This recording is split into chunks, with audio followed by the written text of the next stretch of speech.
بسم اللہ الرحمن الرحیم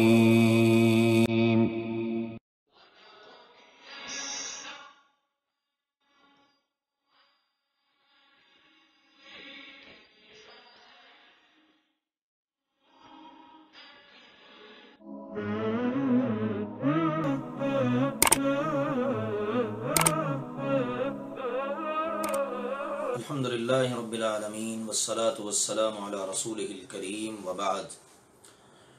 دورہ ترجمہ و تفسیر قرآن رمضان المبارک کی مبارک گھڑیوں میں جاری ہے۔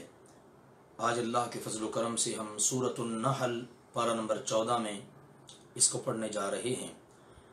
النحل شہد کی مکھی کے لیے استعمال ہونے والا کلمہ ہے۔ اس میں اللہ ذوالجلال والاکرام نے اپنی قدرت کی بے شمار چیزوں کا ذکر کیا ہے۔ یہ سورہ مبارکہ عقیدہ توحید پر بڑی زبردست سورہ مبارکہ ہے۔ اللہ تعالیٰ کی ساری کائنات میں پائی جانے والی بے شمار قدرت کی نشانیاں، ان کا تذکرہ ہمیں جا بجا ملے گا۔ ساتھ ساتھ اللہ تعالیٰ نے عقیدہ آخرت کو بھی بڑے خوبصورت انداز میں بیان کیا ہے۔ چونکہ مکی صورت ہے، اس میں ان مین 3 عقائد پر ہی بات ہوتی ہے: عقیدہ توحید، عقیدہ رسالت اور عقیدہ آخرت، اور یہ ہمیں اللہ کے فضل و کرم سے پڑھنے کو ملے گا۔ ساتھ ساتھ بہت سارے معاشرتی مسائل کو بھی اللہ ذوالجلال والاکرام نے ذکر کر دیا ہے۔ اس لحاظ سے بڑی اہمیت کے حامل یہ سورہ مبارکہ ہے۔ اعوذ باللہ من الشیطان الرجیم، بسم اللہ الرحمن الرحیم۔ اتی امر اللہ فلا تستعجلوه سبحانہ وتعالی عما یشرکون۔ شروع اللہ تعالیٰ کے نام سے جو بے حد رحم کرنے والا اور انتہائی مہربان ہے۔ اللہ کا حکم، اللہ کا فیصلہ آ چکا ہے، بس تم اس کی جلدی نہ مچاؤ۔ وہ اللہ سبحانہ و تعالیٰ پاک ہے اور بہت بلند ہے اس سے جو یہ لوگ شرک کر رہے ہیں۔ مشرکین پر اللہ تعالیٰ نے مختلف قسم کے عذاب نازل کیے جو پہلی امتیں گزریں۔ اب اس امت کے جو ابتدائی لوگ تھے، نبی اکرم صلی اللہ علیہ وسلم سے بار بار تقاضا کرتے، وہ جو فیصلہ آپ کہیں تو آ کیوں نہیں جاتا قیامت کا؟ تو اللہ ذوالجلال والاکرام نے یہاں پر فرما دیا کہ اللہ کا فیصلہ یعنی قیامت کا فیصلہ آ چکا ہے، اس نے اپنے وقت پر پورا ہونا ہے۔ یا اسی طرح اللہ کی طرف سے جو عذاب آنے ہیں مشرکین پر، ان کا فیصلہ آ چکا ہے، تمہیں جلدی مچانے کی ضرورت نہیں ہے۔ وہ اللہ ذوالجلال والاکرام فرشتوں کو وحی کے ساتھ اپنے حکم سے اپنے بندوں میں سے جس پر چاہتا ہے نازل کرتا ہے۔ یہ ان کی دوسری بات کا جواب ہے جو وہ کہا کرتے تھے کہ رسول اللہ صلی اللہ علیہ وسلم کے بارے میں کہ محمد صلی اللہ علیہ وسلم یتیم مکہ ہی رہ گیا جس پر اللہ نے اپنا پیغام نازل کرنا تھا، جیسا کہ سورۃ الزخرف اور دیگر مقامات پر آ رہا ہے۔ تو اللہ تعالیٰ نے یہاں پر ان کو اس بات کا جواب ارشاد فرمایا کہ اللہ کی مرضی ہے، اللہ جس پر چاہتا ہے اپنی طرف سے فرشتوں کو بھیج کر وہی نازل فرما دیتا ہے کہ خبردار کر دو کہ حقیقت یہ ہے کہ میرے سوا کوئی معبود نہیں، لہذا مجھ ہی سے ڈرو۔ اللہ یہ پیغام اپنے رسولوں کے ذریعے اپنی مخلوق کو پہنچاتا ہے کہ میری مخلوق کو بتا دو، ڈرا دو، خبردار کر دو کہ میرے علاوہ یعنی اللہ کے علاوہ کوئی معبود نہیں، لہذا مجھ ہی سے ڈرو۔ یہ اللہ کا پیغام ہے، اللہ تمہیں کہہ رہا ہے کہ مجھ ہی سے ڈرو۔ اللہ وہ ذات ہے جس نے آسمان اور زمین کو حق پیدا کیا، بہت بلند و بالا ہے اس سے جو یہ لوگ شرک کر رہے ہیں۔ یہ اللہ تعالیٰ کی قدرتوں کی اب نشانیوں کا تذکرہ شروع ہو گیا ہے۔ آپ اندازہ کریں کہاں سے اللہ ذوالجلال والاکرام نے بات کی اور کہاں سے اللہ تعالیٰ کیسی نشانیاں اور کیسی اپنی قدرت کی باتیں اللہ انسان کے سامنے بیان فرما رہا ہے۔ اللہ وہ ذات ہے کہ جس نے انسان کو نطفے سے پانی کے ایک حقیر قطرے سے پیدا کیا، بس اچانک وہ کھلم کھلا بہت جھگڑنے والا بن گیا۔ اب دنیا کے اندر آ کر عقل شعور پکڑ کر اب یہ جھگڑنا شروع ہو گیا اللہ ذوالجلال والاکرام کے بارے میں۔ اور چوپائے جانوروں کو اللہ ذوالجلال والاکرام ہی نے پیدا کیا ہے، تمہارے لیے ان میں گرمی حاصل کرنے کا بہت سا سامان موجود ہے اور بھی بہت سارے فائدے ہیں، اور انہی سے تم کھاتے بھی ہو۔ یہ جانور چوپائے، ان کے اندر اللہ کی پائی جانے والی قدرتوں کی نشانیاں، ان کے تذکرے تمہارے لیے ان میں ایک جمال ہے، ایک خوبصورتی ہے جب تم شام کو چرا کر لاتے ہو اور جب صبح چرانے کے لیے لے جاتے ہو۔ جس وقت ایک بہت بڑا ریوڑ لے کر ان جانوروں کا مالک وہ ان کو چرانے کے لیے صبح نکلتا ہے، کیا خوبصورت منظر ہوتا ہے۔ پھر جب وہ شام کے وقت سورج ڈھلنے سے پہلے، سورج غروب ہونے سے پہلے ان کو گھر کی طرف لے کر آتا ہے تو کیا خوبصورت منظر ہوتا ہے. اللہ نے اس کو ذکر کیا ہے. اور وہ تمہارے بوجھ اس شہر تک اٹھا کر لے جاتے ہیں جس میں تم کبھی پہنچنے والے نہ تھے مگر جانوں کی مشقت کے ساتھ. بڑے بڑے وزنی سامان لے کر یہ جانور ایک جگہ سے دوسری جگہ ان کو شفٹ کر دیتے ہیں. پہلے وقتوں میں تو یہ تھا. اب تو بہت ساری چیزیں ہم جانتے ہیں آ گئی ہیں. موٹر کاریں آ گئی ہیں, موٹر گاڑیاں آ گئی ہیں, ٹرک آ گئے ہیں, نہ جانے کیا کیا چیزیں, لوڈر, یہ ساری کی ساری چیزیں اب سامان کو ایک جگہ سے دوسری جگہ شفٹ کر دیتی ہیں. لیکن پہلے وقتوں میں یہ ہوتا تھا. اللہ ذوالجلال والاکرام نے اس کا ذکر کیا ہے کہ تم اپنے بہت زیادہ بوجھ ان پر لاد کر ایک جگہ سے دوسری جگہ منتقل کرتے ہو. اگر تمہیں خود منتقل کرنے پڑے تو کتنی مشقت اٹھانی پڑے. بے شک تمہارا رب سبحانہ ہوا تعالی بہت شفقت فرمانے والا, انتہائی مہربان ہے. اور گھوڑے اور خچر اور گدے تاکہ تم ان پر سوار ہو اور زینت کے لیے, اور وہ کچھ سبحانہ ہو اللہ سبحانہ ہوا تعالی پیدا کرے گا جو تم نہیں جانتے. یہ مختلف سواریاں ہیں. گھوڑوں پر انسان سواریاں کرتے تھے, کرتے ہیں اب بھی. خچروں پر, گدوں پر, ان پر سواریاں کرتے ہیں. اور اللہ ذوالجلال والاکرام نے فرمایا خوبصورتی کا بھی سامان ہے. گھوڑے کتنے خوبصورت خوبصورت ہوتے ہیں, خچر, یہ اللہ تعالیٰ کی طرف سے زیب و زینت کی چیزیں. اور ساتھ فرمایا اللہ ذوالجلال والاکرام نے اللہ تعالیٰ وہ کچھ پیدا کرے گا مستقبل میں جو تم جانتے بھی نہیں. اس وقت کے لوگوں کے وہم و گمان میں بھی نہیں ہوگا. آج کے دور کی جو چیزیں, یہ ہوائی جہاز, یہ سفر کی بہت ساری جناب سہولیات, اور آج جو کچھ ہم اپنی آنکھوں سے دیکھ رہے ہیں, نہ جانے آنے والے وقت میں کیا کیا چیزیں آ سکتی ہیں جو انسان کے وہم و گمان میں بھی نہیں. بلکہ آئے روز اتنی تیزی سے ترقی ہوتی چلی جا رہی ہے. آج کوئی چیز ہمارے خیال و خواب میں بھی نہیں ہوتی اور اگلے دن وہ ایجاد ہوئی ہوتی ہے. تو یہ سب کچھ اللہ ذوالجلال والاکرام ہے پیدا کرنے والا. اور سیدھا راستہ اللہ ہی پر جا پہنچتا ہے. یعنی سیدھا راستہ بالکل, جو بندہ دین کے لحاظ سے بھی اللہ ذوالجلال والاکرام کی راہ پر چلے گا نا, تو وہ راستہ انسان کو اللہ ذوالجلال والاکرام تک پہنچا دے گا. تو اللہ تعالیٰ نے پہلے چند انسانی ضروریات کا ذکر فرمایا. اب اس کے بعد اللہ تعالیٰ نے صحیح راستہ بتانے کے اہتمام کا خاص طور پر ذکر کیا ہے. اور اس میں یہ بات بھی واضح ہوگی کہ جہاں یہ ساری چیزیں پیدا کرنے والا اللہ ہے نا, وہیں پر سیدھا راستہ بتانے والا بھی اللہ ہی ہے. اسی کا حق بنتا ہے کہ وہ اپنی مخلوق کو بتائے یہ سیدھا راستہ ہے. اور ان میں سے کچھ راستے ٹیڑھے ہیں, یعنی تمام راستے جو اللہ کی طرف سے نہیں ہیں وہ سارے کے سارے ٹیڑھے ہیں. اللہ کی طرف جانے والا راستہ صرف ایک ہے, اس کے علاوہ بہت سارے راستے ہیں لیکن وہ سارے کے سارے غلط ہیں, وہ اللہ کی طرف لے جانے والے نہیں ہیں. اور اگر اللہ ذوالجلال والاکرام چاہتا تو ضرور تم سب کو ہدایت دے دیتا, لیکن اللہ تعالیٰ کی مشیت کے خلاف تھا. بار بار اس کا ذکر ہو رہا ہے. اللہ تعالیٰ نے دونوں ہی راستے رکھ دیے ہیں, صحیح بھی غلط بھی, حق بھی باطل بھی, سچ بھی جھوٹ بھی. اب انسان نے اختیار کرنا ہے اپنی مرضی سے. اچھا راستہ اختیار کرے گا تو اللہ تک پہنچ جائے گا, غلط راستے پر چلے گا تو نقصان اٹھائے گا. وہ اللہ ہی ہے جس نے آسمان سے تمہارے لیے پانی نازل کیا, اس میں سے کچھ پانی تم پیتے ہو, پینے کا بندوبست کیا ہے, پیاس بجھاتے ہو, اور اسی سے پودے ہیں جن میں تم چراتے ہو, یعنی اسی سے اپنے درختوں کو پانی لگاتے ہو. پھر درخت, پودے, فصلیں, کھیتیاں اگتی ہیں, وہاں سے تم خود بھی کھاتے ہو اور اپنے جانوروں کو بھی کھلاتے ہو. وہ اللہ سبحانہ و تعالیٰ تمہارے لیے اس کے ساتھ کھیتی, زیتون, کھجور, انگور اور ہر قسم کے پھل اگاتا ہے. سبحان اللہ, پانی آسمان سے اترتا ہے, کیسی کیسی چیزیں اللہ تعالیٰ اس سے پیدا کرتا ہے. بے شک اس میں ان لوگوں کے لیے یقیناً بڑی نشانی ہے جو غور و فکر کرتے ہیں.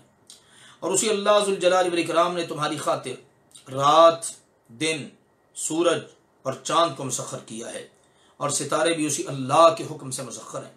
بے شک اس میں بھی عقل والے لوگوں کے لیے بہت ساری نشانیاں ہیں.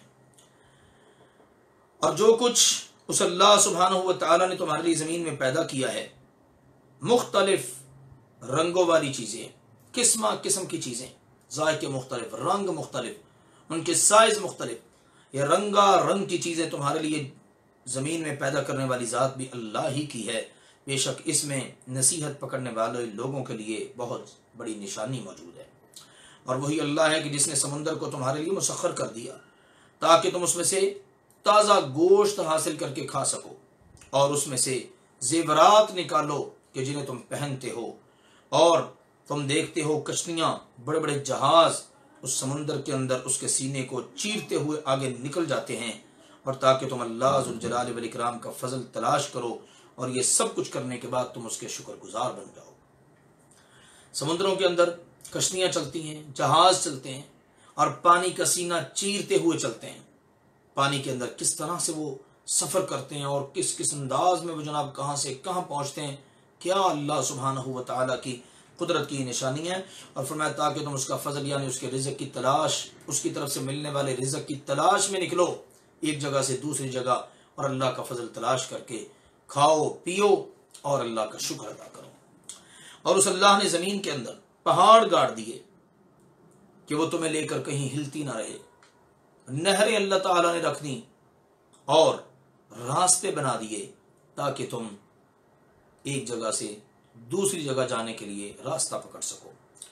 اور بھی بہت ساری نشانیاں ہیں، بڑی علامات، بلکہ ان کو بھی اللہ ذوالجلال والاکرام نے علامات کا ذریعہ بنا دیا ہے، اور ستاروں کے ساتھ وہ راستہ معلوم کرتے ہیں۔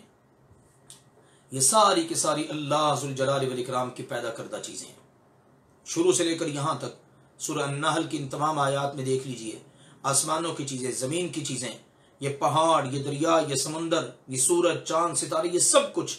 پھر شروع میں کہا انسان پیدا ہوا ہے، اس کو پیدا کرنے والا بھی اللہ ہے۔ اب اللہ کی طرف سے ایک اہم سوال ہے، کیا پس وہ ذات جو سب کچھ پیدا کرتا ہے، وہ اللہ اس جیسا ہو سکتا ہے جو کچھ پیدا ہی نہیں کرتا؟ کیا پس تم نصیحت نہیں پکڑتے؟ اتنی سی بات بھی تمہاری سمجھ میں نہیں آتی؟ جس اللہ نے یہ سب کچھ پیدا کیا ہے، کیا وہ اللہ ان جیسا ہو سکتا ہے جنہوں نے کچھ پیدا ہی نہیں کیا؟ یہ تمہارے جھوٹے معبود، یہ بنائے ہوئے گھڑے ہوئے بت، یہ آستانے، یہ مزار، یہ گدیاں، اور یہ پیر، یہ سرکاریں تمہاری، یہ اولیاء، جو بھی جاندار، بے جان، زندہ، مردہ، جس کو بھی تم نے اللہ کا شریک بنایا ہے، صرف اسے ایک بات کا جواب دے دو، کیا یہ اللہ جیسے ہو سکتے ہیں یا اللہ ان جیسا ہو سکتا ہے؟ معاذ اللہ، بالکل بھی نہیں۔ اللہ تعالیٰ نے فرمایا بلکہ اگر تم اللہ کی نعمتوں کو گننے لگو، شمار کرنے لگو، تم اللہ کی نعمتوں کو شمار نہیں کر سکتے۔ اگر اللہ کی مخلوق کو ہی تم شمار کرنے لگو، شمار نہیں کر سکتے۔ خود انسانوں میں غور کر لیجئے، کتنے رنگوں کے انسان ہیں، کتنی زبانوں کے انسان ہیں، پھر ہر ایک کی جسامت مختلف، ہر ایک کی آنکھوں کا کلر مختلف اللہ نے رکھا ہے، ہر ایک کے اللہ ذوالجلال والاکرام نے یہ فنگر جو ہے، اس کے نشانات، ان کو اللہ نے الگ رکھا ہے۔ سبحان اللہ، اگر تم اللہ تعالیٰ کی مخلوق اور اس کی نعمتوں کو گننے لگو، گن نہیں سکتے۔ بے شک اللہ تعالیٰ ہمیشہ سے بہت بخشنے والا، بڑا رحم کرنے والا ہے۔ اور اللہ سبحانہ و تعالیٰ تو وہ ذات ہے، جو کچھ تم چھپاتے ہو اور جو کچھ تم ظاہر کرتے ہو اللہ سب جانتا ہے۔ اور وہ ہستیاں جنہیں وہ اللہ ذوالجلال والاکرام کو چھوڑ کر پکارتے ہیں، وہ تو کچھ بھی پیدا نہیں کر سکتے، بلکہ وہ تو خود پیدا کیے گئے ہیں۔ سبحان اللہ، یہ اللہ تعالیٰ کی قرآن کی ایسی زبردست آیت ہے کہ اس سے شرک کی جڑ ہی کٹ جاتی ہے۔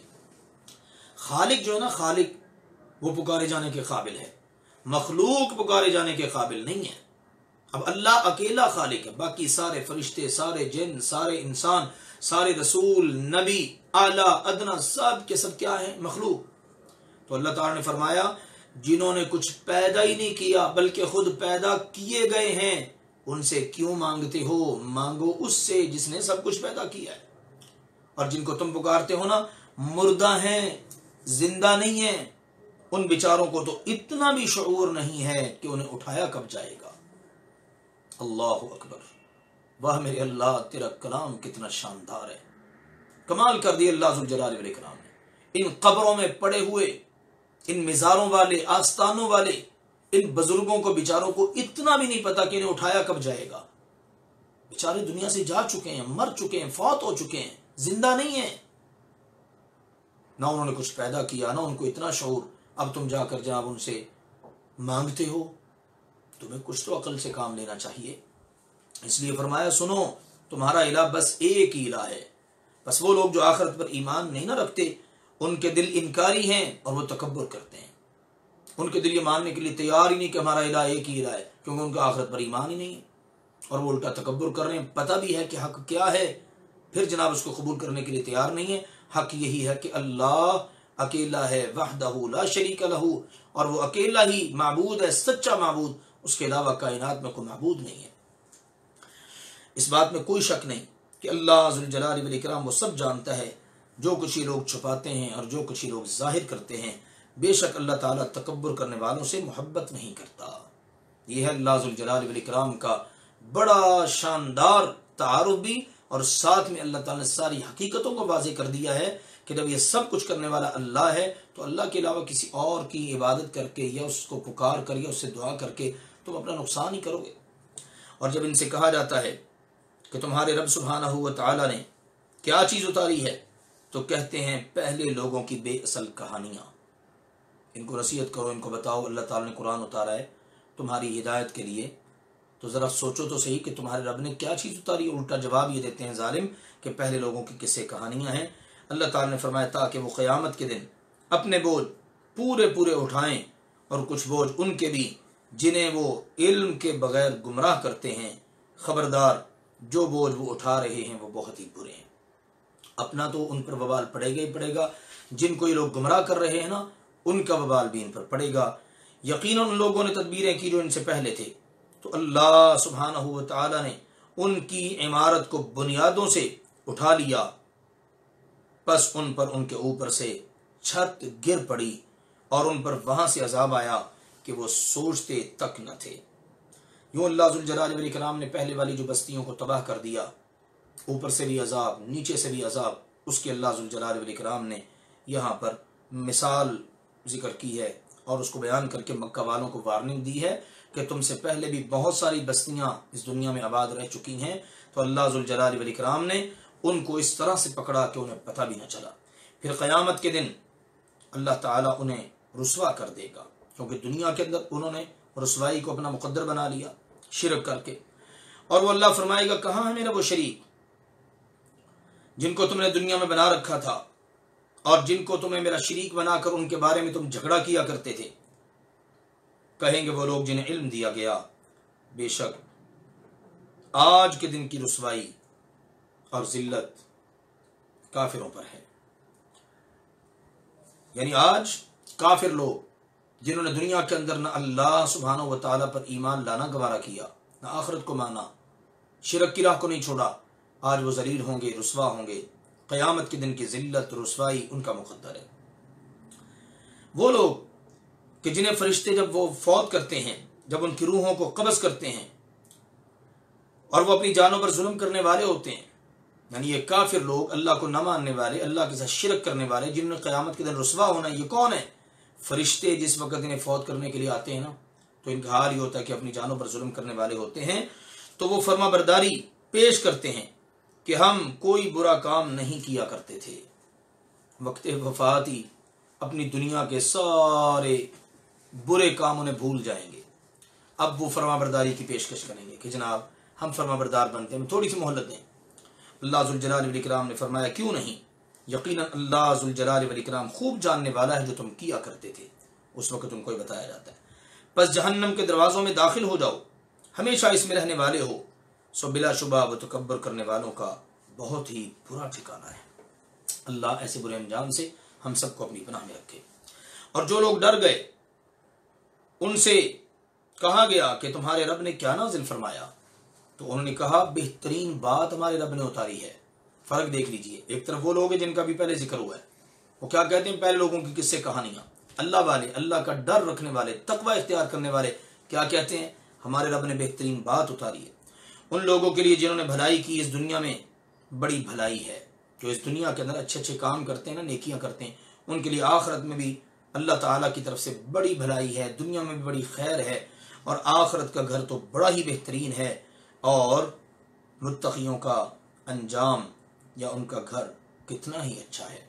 یقیناً متقیوں کا، ڈرنے والوں کا انجام انتہائی اچھا ہے، ان کا گھر بہت ہی عمدہ ہے. وہ کیا ہے، عدن کے باغات جن میں وہ داخل ہوں گے، ان کے نیچے نہریں چل رہی ہوں گی، ان کے لیے ان جنتوں میں وہ سب ہوگا جو وہ چاہیں گے. اسی طرح سے اللہ ذوالجلال والاکرام متقی لوگوں کو بدلہ جزا ثواب دیا کرتا ہے۔ یہ وہ خوش نصیب ہیں کہ جب فرشتے ان کو فوت کرنے کے لیے آتے ہیں تو یہ سال میں زندگی گزار رہے ہوتے ہیں کہ پاکیزہ پاک زندگی، صاف شفاف زندگی، شرک نہیں ہے، بدعات خرافات نہیں ہے، زندگی کے اندر عقائد اعمال کی گندگیاں اور برائیاں نہیں ہیں۔ تو جب فرشتے ان کو فوت کرنے کے لیے آتے ہیں نا تو کہتے ہیں تم پر سلام ہو، سلام پیش کرتے ہیں اور ساتھ ہی پیغام دیتے ہیں جنتوں میں داخل ہو جاؤ اس کے بدلے میں جو تم دنیا کے اندر کیا کرتے تھے۔ کیا ان لوگوں کو اس بات کا انتظار ہے کہ ان کے پاس فرشتے آئیں؟ یہ بھی اللہ ذوالجلال والاکرام نے جنتی لوگوں کا تذکرہ کیا ہے۔ ہماری دعا ہے اللہ تعالیٰ ہم سب کو بھی جنتی لوگوں میں شامل فرما لے۔ اب ذکر ہو رہا ہے مکہ والوں کا کہ مکہ والوں کیا تمہیں اس بات کا انتظار ہے اے پیغمبر، کیا ان لوگوں کو اس بات کا انتظار ہے کہ ان کے پاس فرشتے آئیں یا آپ کے رب سبحانہ و تعالیٰ کا فیصلہ آ جائے؟ اسی طرح ان سے پہلے والے لوگوں نے کیا، پھر اللہ نے ان پر کوئی ظلم نہیں کیا، لیکن لوگ خود اپنی جانوں پر ظلم کیا کرتے ہیں۔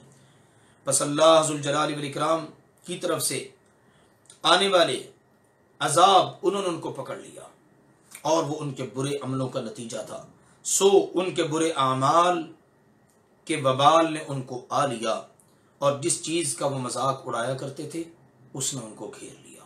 جس عذاب کا وہ مذاق اڑایا کرتے تھے نا، اللہ کے نبیوں کے ساتھ مذاق کرتے تھے، آ کیوں نہیں جاتا وہ عذاب، کہاں ہے وہ عذاب، تو آخرکار اس عذاب نے ان کو آ گھیرا۔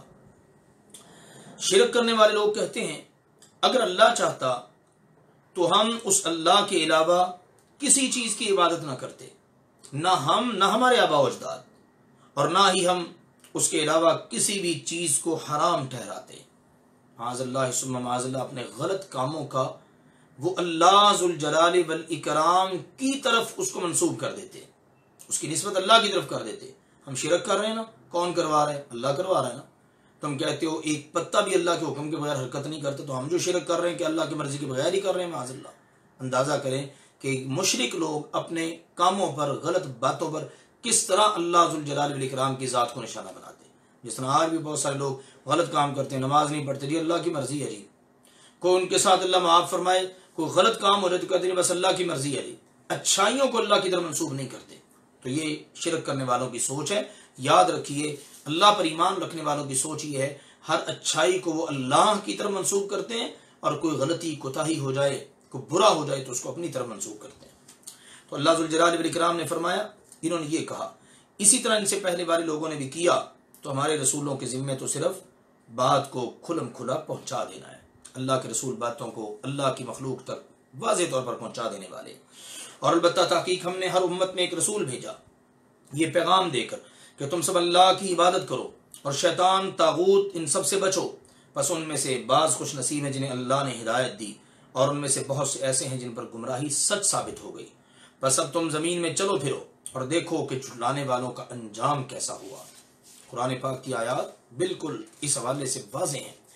اللہ ذوالجلال والاکرام نے فرمایا اگر آپ صلی اللہ علیہ وآلہ وسلم ان کی ہدایت کی بہت زیادہ حرص رکھیں، اس بات پر آپ بہت زیادہ طمع کریں، تو بس یقین جانیے اللہ ذوالجلال والاکرام جسے گمراہ کر دیتا ہے اسے ہدایت بھی نہیں دیا کرتا۔ جس کو اللہ گمراہ کر دینا پھر اللہ اس کو ہدایت نہیں دیا کرتا، اور ان کا کوئی بھی مددگار بھی نہیں ہوا کرتا۔ اور وہ اللہ ذوالجلال والاکرام کی بڑی پکی قسمیں اٹھاتے ہیں، بہت پختہ قسمیں، قسم اٹھا کے کہتے ہیں کہ جو مر جائے گا نا اللہ اس کو نہیں اٹھائے گا۔ اندازہ کریں، قسمیں اٹھا اٹھا کر یہ بات کہتے کہ جو فوت ہو گیا نا، جس کو موت آ گئی، اب اللہ نے اس کو کوئی نہیں اٹھانا۔ کیوں نہیں؟ اللہ پر وعدہ ہے بالکل سچا کہ اللہ ضرور اٹھائے گا، یہ جواب ہے ان کو، اور لیکن اکثر لوگ نہیں جانتے، تاکہ اللہ ذوالجلال والاکرام ان کے سامنے وہ سب بیان کرے جس میں وہ اختلاف کرتے ہیں۔ اب دنیا کے اندر تو اختلافات ہیں نا، ان اختلافات کا حل کیا ہے؟ ان اختلافات کے ضمن میں کیسے بات مکمل ہوگی کہ اللہ قیامت کے دن اس بات کے فیصلے فرما دے کہ جو لوگ یہ اختلاف کیا کرتے تھے ان کے اختلافات کا حل کیا ہے، اور ان کے اختلافات کے ضمن میں حق بات کیا ہے، اور تاکہ کافر لوگ جان لیں کہ بے شک وہ جھوٹے ہیں، جھوٹ بولتے تھے۔ انما قولنا لشیء، در حقیقت ہماری بات کہ جب ہم کسی بھی بات کے لیے فیصلہ کرتے ہیں اتنی ہی بات ہوتی ہے کہ ہم اس سے کہتے ہیں کہ ہو جا تو وہ ہو جاتا ہے۔ یہ اللہ ذوالجلال والاکرام کی طرف سے ایک واضح پیغام ہے۔ جو ان لوگوں کے سامنے رکھا گیا جو آخرت کے منکر تھے، آخرت کا انکار کرتے، تو اللہ ذوالجلال والاکرام نے فرمایا جب آخرت ہوگی نہیں تو اختلافات کے فیصلے کہاں سے ہوں گے؟ اللہ ذوالجلال والاکرام پر یہ بالکل سچا وعدہ ہے کہ اللہ قیامت کے دن سب کو کھڑا کرے گا اور ان کے اختلافات کے فیصلے اللہ کرے گا، اور اس وقت پھر کافروں کو پتہ چل جائے گا دنیا کے اندر وہ جو کچھ کیا کرتے تھے نا وہ سب کا سب جھوٹ ہے، جھوٹ پر مشتمل ان کے سارے کام تھے۔ اللہ تعالیٰ کی طرف سے قیامت کا وقوع بالکل مشکل نہیں ہے، اس میں کوئی تاخیر نہیں، اللہ کے کام مشکل ہے ہی نہیں۔ اللہ نے جب کسی کام کرنے کا ارادہ کر لینا ہوتا ہے نا، پھر اللہ بس اس سے اتنا کہتا کہ ہو جا تو وہ کام ہو جاتا ہے، تو اس اللہ کے لیے بھلا کیا مشکل ہے۔ فرمایا اور وہ لوگ جنہوں نے اللہ سبحانہ و تعالیٰ کی راہ میں ہجرت کی، اس کے بعد کہ ان پر ظلم کیا گیا، مکہ سے ہجرت کر کے مدینہ منورہ جانے والے مہاجرین، اللہ نے فرمایا ضرور بالضرور ہم انہیں اس دنیا کے اندر اچھا ٹھکانہ دیں گے اور آخرت کا اجر تو بہت ہی بڑا ہے، کاش کہ لوگوں کو اس بات کا علم ہو۔ یہ وہ خوش نصیب اللہ کی راہ میں ہجرت کرنے والے مظلوم کہ جنہوں نے صبر کیا اور وہ اپنے رب پر توکل کرتے تھے۔ سبحان اللہ، ان کے صبر اور توکل کا نتیجہ یہ اللہ نے مدینہ جیسی سرزمین ان کو عطا کی اور اس کے اندر کامیابیاں اور کامرانیاں ان کے مقدر بن گئی۔ اور ہم نے آپ سے پہلے جتنے بھی رسول بھیجے وہ سب کے سب مرد تھے۔ آپ دیکھ لیں جا بجا ان چیزوں کے تذکرے ہو رہے ہیں، مرد تھے، انسان تھے، بشر تھے، کوئی رسول بھی اللہ نے فرشتہ نوری نہیں بھیجا، نہ جنات میں سے کوئی اللہ نے رسول بھیجا ہے۔ ہم ان کی طرف وحی کرتے، بس آپ اہل ذکر سے، نصیحت والوں سے پوچھ لو اگر تمہیں علم نہیں۔ نصیحت والوں سے ایک تو مراد ہے یہود و نصارہ، جن کے پاس پہلے سے تورات، انجیل، صحائف وغیرہ اور ان کا علم موجود تھا، تو اللہ تعالیٰ نے فرمایا اگر تم لوگوں کو علم نہیں ہے نا رسولوں، نبیوں، کتابوں، صحیفوں وغیرہ کے بارے میں، تو ان سے پوچھ لو جن کو پتہ ہے تم سے پہلے۔ اور دوسری بات یہ ہے کہ اللہ ذوالجلال والاکرام نے اہل ذکر سے مراد یہاں پر بتایا ہے کہ اگر کسی کو علم نہ ہو، جہالت ہو، تو وہ علم والوں سے اپنا مسئلہ پوچھ لے، اور وہ علم والے بالبینات والزبر، واضح دلائل اور کتابوں کی روشنی کے اندر مسئلہ بتائیں۔ دوسری بات یہ کہ اللہ ذوالجلال والاکرام نے جتنے بھی رسول بھیجے وہ سب کے سب واضح دلائل اور کتابیں لے کر آئے، اللہ نے ان کو واضح دلائل اور کتابیں دے کر بھیجا، اور ہم نے آپ صلی اللہ علیہ وسلم کی طرف بھی نصیحت نازل کی تاکہ آپ لوگوں کے لیے وہ سب بیان کر دیں جو ان کی طرف اتارا گیا ہے، اور تاکہ لوگ غور و فکر کریں۔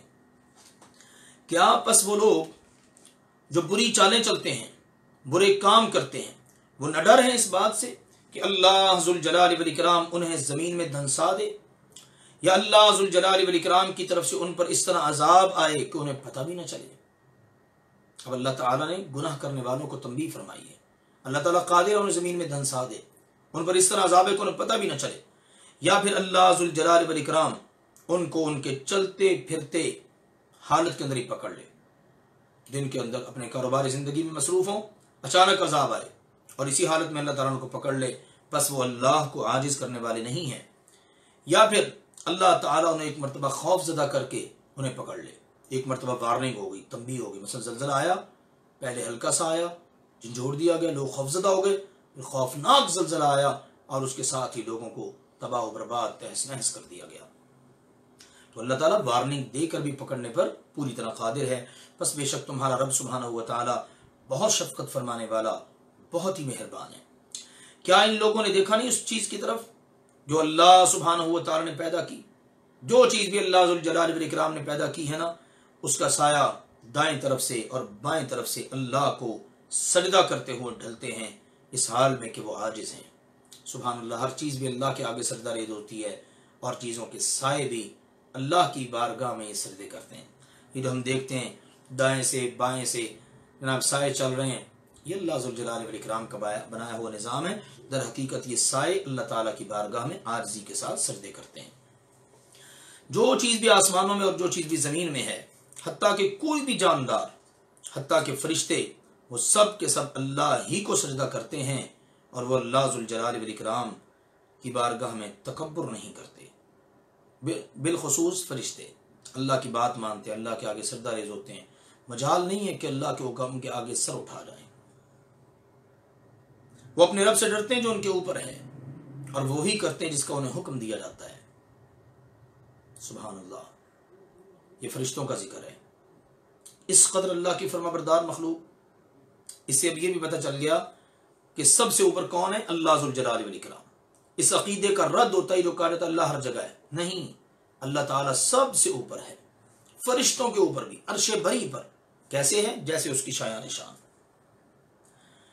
اس آیت کے متعلق جناب ربیعہ بن عبداللہ بن حدیر کہتے ہیں کہ وہ عمر بن خطاب رضی اللہ تعالیٰ عنہ کے ساتھ خطبہ جمعہ میں حاضر تھے، تو سیدنا عمر رضی اللہ تعالیٰ عنہ نے ممبر پر سورۃ النحل پڑھی، یہ والی سورت۔ سجدے کا مقام آیا تو اترے اور سجدہ کیا، یعنی جب اس آیت پر پہنچے نا تو یہ آیت سجدہ ہے۔ تو ممبر پر تھے، ممبر پر سے نیچے اترے، سجدہ کیا، لوگوں نے بھی سجدہ کیا، یہاں تک کہ اگلا جمعہ آیا تو انہوں نے وہی سورت پڑھی۔ سجدے کا مقام آیا تو فرمایا لوگوں ہم سجدے کی آیت پڑھتے ہیں، تو جس نے سجدہ کیا اس نے درست کیا، اور جس نے سجدہ نہیں کیا اس پر کوئی گناہ نہیں ہے۔ پھر عمر رضی اللہ تعالی عنہ نے سجدہ نہیں کیا۔ صحیح بخاری شریف میں یہ واقعہ موجود ہے۔ اس سے پتہ چلا کہ سجدہ والی آیت جب پڑھی جائے تو اس پر سجدہ کر لیں تو ثواب ہے، مگر یہ ضروری اور فرض نہیں، یہ ضروری اور فرض نہیں ہے کہ لازمی سجدہ کرنا ہے، جس طرح ہمارے معاشرے میں بات پائی جاتی ہے، جس نے بھی آیت سجدہ سن لی، پڑھ لی، اب اس پر سجدہ کرنا کہتے ہیں واجب ہو گیا۔ بالکل بات ٹھیک نہیں ہے۔ ہاں البتہ اس میں شک نہیں کہ سجدہ نہ کرنے سے سجدہ کرنے کا ثواب حاصل نہیں ہوگا۔ ایک بندہ سجدہ کر لیتا ہے دوسرا نہیں کرتا، یہ دونوں برابر نہیں ہے۔ سجدہ کرنے والوں کو تو اس کے سجدے کا ثواب ملے گا ہی ملے گا نا، اور جو سجدہ نہیں کرے گا اس کو ثواب نہیں ملے گا، لیکن اس کو گناہ کوئی نہیں ہے۔ اور اللہ ذوالجلال والاکرام نے فرمایا تم دو معبود مت بناؤ، بے شک وہ ایک ہی اکیلا سچا معبود ہے، اور اس کا کہنا ہے مجھ ہی سے تم سب ڈرو۔ جو کچھ آسمانوں میں اور جو کچھ زمین میں ہے سب اسی اللہ ذوالجلال والاکرام ہی کا ہے، اور عبادت بھی ہمیشہ اسی کی ہے۔ کیا اللہ کے علاوہ تم اوروں سے ڈرتے ہو؟ تمہارے پاس جو نعمت بھی ہے نا وہ اللہ کی طرف سے ہے، پھر جب تمہیں کوئی تکلیف پہنچتی ہے تو تم اسی کی بارگاہ میں گڑ گڑاتے ہو، پھر جب وہ تم سے تکلیف کو دور کر دیتا ہے تم ہی میں سے ایک فریق اپنے رب کے ساتھ شرک کرنا شروع کر دیتا ہے، تاکہ جو کچھ ہم نے ان کو دیا ہے وہ اس کی ناشکری کر لیں۔ چلو ٹھیک ہے، تم نے جو فائدہ اٹھانا ہے دنیا میں اٹھا لو، جلد ہی تمہیں پتہ چل جائے گا۔ اور وہ اللہ ذوالجلال والاکرام نے جو کچھ ان کو دیا ہے، اللہ نے فرمایا ہم نے جو کچھ ان کو عطا کیا ہے اس میں سے وہ ان کا حصہ مقرر کرتے ہیں جن کے بارے میں وہ علم بھی نہیں رکھتے، جن ہستیوں کے بارے میں ان کو علم تک نہیں، وہ کیسی ہیں، ان کی حیثیت کیا ہے۔ اب ان کا اللہ کے دیے ہوئے مال میں سے حصہ رکھتے ہیں۔ اندازہ کریں وہی بات جو سورہ نام اللہ نے بیان کی کہ اللہ نے مال دیا ہے، اب اللہ کے دیے ہوئے مال میں سے اپنے جھوٹے بنائے ہوئے شرکاء جن کے بارے میں علم تک نہیں ہوتا ان کا باقاعدہ حصہ مقرر کرتے ہیں، یہ فلاں کے نام کا ہے، یہ نظر فلاں کے نام کی، یہ نیاز فلاں کے نام کی، یہ حصہ فلاں کا ہے۔ انا للہ و انا الیہ راجعون۔ اللہ تعالی نے فرمایا قسم ہے اللہ تعالیٰ کی، ضرور بالضرور تم سے اس کے بارے میں سوال کیا جائے گا جو تم کرتے ہو۔ اور اللہ ذوالجلال والاکرام کے لیے وہ بیٹیاں بناتے ہیں، حالانکہ وہ اللہ ذوالجلال والاکرام بالکل مبرہ اور پاک ہے، اور اپنے لیے وہ چاہتے ہیں جو ان کی مرضی ہوتی ہے، یعنی اپنے لیے بیٹوں کی خواہش ہے اور اللہ کے لیے بیٹیاں مقرر کرتے ہیں۔ یہ مکہ والوں کی بات ہو رہی ہے، اپنے لیے تو وہ بیٹے چاہتے تھے، بیٹی اگر پیدا ہو جاتی تو آگے اللہ تعالیٰ نے بیان کیا کہ ان کی حالت کیا ہوتی تھی، لیکن بیٹیوں کو نسبت اللہ کی طرف کرتے ہیں کہ معاذ اللہ فرشتے اللہ کی بیٹیاں ہیں۔ اللہ نے فرمایا حالانکہ جب ان میں سے کسی ایک کو بیٹی کی مؤنث کی بشارت دی جاتی ہے تو اس کا چہرہ سیاہ پڑ جاتا ہے، کالا سیاہ ہو جاتا ہے، اور وہ غم سے بھر جاتا ہے، قوم سے چھپتا پھرتا ہے اس خوشخبری کی برائی کی وجہ سے جو اسے دی گئی ہوتی ہے۔ وہ جو اس کے گھر سے اس کو خوشخبری ملتی ہے نا کہ اللہ نے تیرے یہاں بیٹی پیدا کر دی ہے، اب وہ اس کو برا سمجھتے ہوئے قوم سے چھپتا پھرتا ہے، لوگوں کو منہ نہیں دکھاتا، اب منصوبے بناتا ہے کیا اسے ذلت کے باوجود رکھ لے یا پھر اسے مٹی میں دبا دے۔ خبردار، بہت برا ہے جو وہ فیصلہ کرتے ہیں۔ ان لوگوں کے لیے جو آخرت پر ایمان نہیں رکھتے بری مثال ہے، اور اللہ تعالیٰ کے لیے بڑی اعلیٰ قسم کی مثالیں ہیں، اور وہ اللہ ہی غالب ہے، تمام تر حکمتوں کا مالک ہے۔ یہ ان کی حالت ہوتی تھی کہ جب انہیں بیٹی کی خوشخبری سنائی جاتی تو اب اس کو برا سمجھتے ہوئے چھپتے پھرتے، قوم کو منہ نہ دکھاتے، کسی سے ملتے جلتے نہ، کہ کوئی یہ نہ کہہ دے وہ بیٹی کا باپ آ گیا ہے۔ یہ ان کی اپنی حالت، جبکہ وہ اللہ کی طرف اسی اپنی نگاہ میں حقیر چیز کی نسبت اللہ کی طرف کر دیتے۔ حالانکہ بیٹیوں کو اسلام کے اندر بڑا مقام دیا گیا ہے۔